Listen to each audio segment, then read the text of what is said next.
Hello guys, स्वागत छ यहाँलाई फेरि पनि। आज धेरै दिनका माझ भनौँ एक हप्ता सम्झिँदै फेरि आज नयाँ भिडियो लिएर आएको छु। भिडियोलाई अन्तिमसम्म हेरेर साथ दिनु होला। चिन्नु भएकै छ, इट्स मी जीवन। मेरो च्यानललाई नयाँ आउने साथीले सब्सक्राइब गर्न नबिर्सिदिनु होला। पुरानो साथीहरूले जसरी साथ र सपोर्ट गर्नुभएको छ त्यो साथ सपोर्ट गर्न पनि नबिर्सिदिनु होला।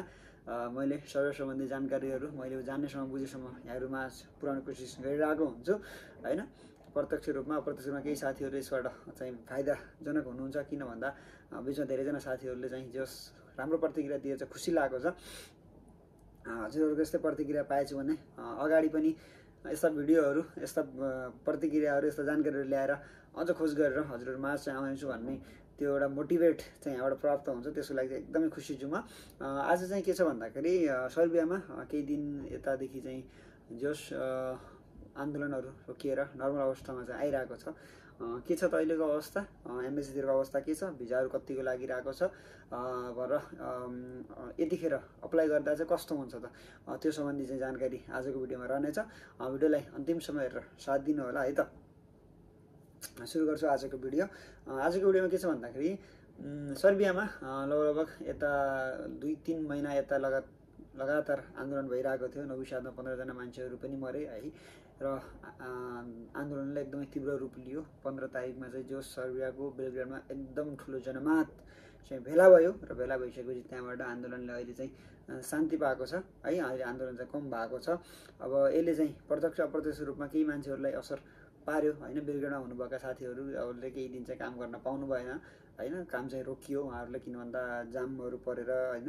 आउने जाने चाहिँ अलिकति बाटो होइन पुरै जाम, हिँडेर जानुपर्ने, टाढा कम्पनी भएको साथीहरूको चाहिँ कामहरू 1-2 दिन घाटा लाग्यो र यसले एम्बेसीहरू चाहिँ बन्द भएन है। त्यतिको त्यसले चाहिँ एम्बेसीको कामहरू चाहिँ रोकिएन है। त्यो चाहिँ एउटा फाइदाको बाटो। अब धेरैजनाले सोध्नुहुन्छ अहिले एजेन्टले चाहिँ एम्बेसी बन्द छ सर्बियामा चाहिँ आन्दोलन चलिरहेको कारणले गर्दा कामहरू भइरहेको छैन भनेर चाहिँ धेरैजनाले कमेन्ट गर्नुभयो, धेरैजनाले मेसेज गर्नुभयो। त्यो न्युज फेक हो है। तपाईँको चाहिँ यहाँको आन्दोलनले एम्बेसी बन्द एक दिन पनि भएको छैन र काम रोकिएको पनि छैन है। जुन एजेन्टले काम गर्न सकिरहेका छन्, काम नभइरहेका एजेन्टहरूले चाहिँ तपाईँहरूलाई अब त्यो एउटा भनौँ न बाहना खोजेर चुतिया बनाउन खोजेको, सिधा रूपमा उसले चुतिया बनाउन खोजेको। त्यसैले ती कुराहरूमा विश्वास नगर्नु होला। काम भइरहेको छ।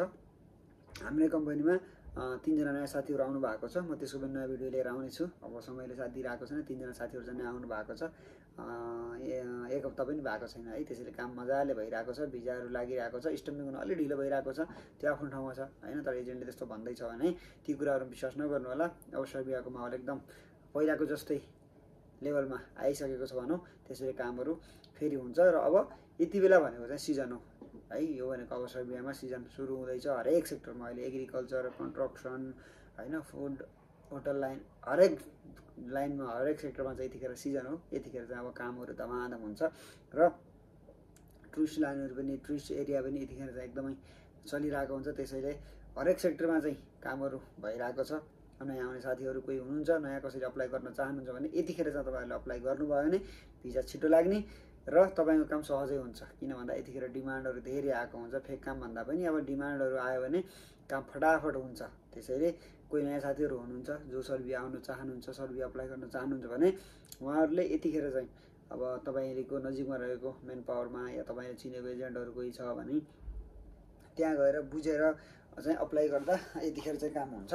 त्यसैले ढुक्क भएर हजुरहरूले अप्लाई गर्नु होला। किन भन्दा यो सिजन हो। सिजनमा चाहिँ काम बढी हुन्छ है। सिजनमा बढी काम हुन्छ र फेक काम पनि अहिले सर्बियाका धेरै भइरहेका छन्। त्यहाँबाट पनि बस्नु होला है, बस्नु होला। र अहिले अब सर्बियाको स्यालेरीको कुरा गर्नु हो भने स्यालेरी पहिलाको भन्दा अहिले बढेको छ। बेसिक पहिला हजुरको 271 थियो भने अहिले जनवरीमा आएर चाहिँ 308 भएको छ है। यसले पनि कमाइका हिसाबले अलिकति फाइदा छ। अब धेरैजनाले के सोध्नुहुन्छ भन्दाखेरि सर्बियामा हामीले कति कमाउन सक्छौँ, एजेन्टले चाहिँ हामीलाई 800 युरो 900 युरो भनेको छ भन्नुहुन्छ। तपाईँको के छ भन्दाखेरि सर्बियामा तपाईँले कमाउने भनेको त्यही 400 देखि 500 युरो है। कम्पनी राम्रो परेछ भने अलिक बढी होला, त्यो आफ्नो ठाउँमा छ। नत्र भने कमाउने त्यही 400 देखि 500 युरो हो। यदि एजेन्टले तपाईँले 800 युरो 900 युरो भनेर भन्दैछ भने ती कुरा विश्वास नगर्नु होला है। मैले प्रत्येक भिडियोमा पनि भन्ने गरेको छु र अहिले पनि म भन्दैछु, ती कुरामा विश्वास नगर्नु होला। र तपाईँ लागतका हिसाबले अस्ति आउनुभएको साथीहरू 9 लाख तिरेर आउनु भएको छ है। त्यसैले त्यत्रो 9 लाख तिरेर सर्बिया आउनुपर्ने इन्कम म देख्दिनँ है। त्यसैले सर्बियाका लागि तपाईँले 6 देखि 7 लाख धेरैमा 7.5 लाखसम्म तिरेर आउँछ चाहिँ ठिकै हुन्छ लागतका हिसाबले। किन भन्दा यहाँ कमाउनु भनेको त्यही 70-80 हजार हो, त्यो कमाइले त्यतिसम्म तिरेर आउँदा ठिकै हो। अहिले एजेन्टहरूले मनमानी पैसा असुलिरहेको छ, त्यसैले सकेसम्म बार्गेनिङ गरेर होइन लगानी चाहिँ कम र सबै कुराहरू बुझेर आउनु होला भन्न चाहेँ है। र अब धेरैजनाले सोध्नुहुन्छ के भन्दाखेरि मेरो कम्पनी कस्तो छ के छ भनेर सोध्नुहुन्छ। अब कम्पनीहरू यस्तो हो क्या, अब हेर्दाखेरि राम्रो देखिने कम्पनी भित्री कामहरू के छ कस्तो छ बुझ्न सकिँदैन होइन।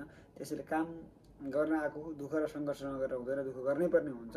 म काम गर्न गएको, म दुःख गर्न सक्छु भन्ने मेन्टालिटी बनाएर आउनु भयो भने अवश्य पनि काम गर्न सकिन्छ है।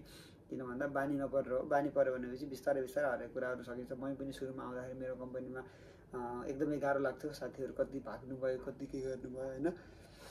भनेपछि म अहिलेसम्म गइरहेकै छु। भनेपछि बिस्तारै बिस्तारै सुरुमा गाह्रो लाग्यो, पछि बानी पऱ्यो भने त्यो कुराहरू चाहिँ एकदमै नर्मल लाग्छ, सामान्य लाग्छ। त्यसैले एकदमै राम्रो मेन्टालिटी बनाएर आउनुभयो भने चाहिँ सहज हुन्छ।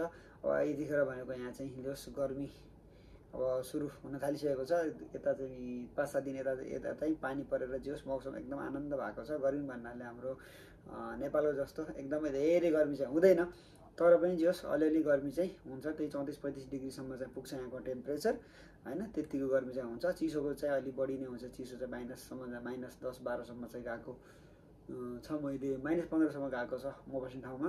अलि माथि एरियामा त 20-22सम्म पनि जाँदो रहेछ, तर हामी बस्ने एरियामा 10-12सम्म माइनसमा गइरहेको हुन्छ चिसोमा है त।